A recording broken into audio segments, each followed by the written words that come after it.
لسردمي عمر رضي الله عنه گەنجێک لەسەر دزی گیرا دایکی هاتە لای عومەر بە گریانەوە وتی ئەی عومەر ڕەحم و بەزەیت هەبێ کوڕەکەم بەرەڵا بکە دەستی مەبڕە وتی بۆ وتی لەبەرەوەی کوڕەکەم دزی نەکردووە ئەمە یەکەم جارێتی بەس ئەم جارە بەریدە یەکەم جارێتی لەو تاوانە ناکە عومەر ڕەزای خوای گەورەی لێ بێ فەرمووی کەذەبتی نەخێوانیە خوای تەعالا فەرمێ إن الله لا يحب من كان خوانا أثيما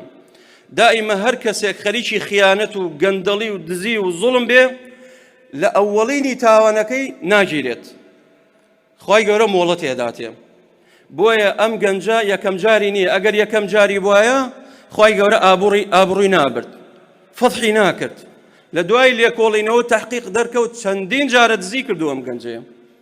بۆیە إن الله لا يحب من كان خوانا أثيما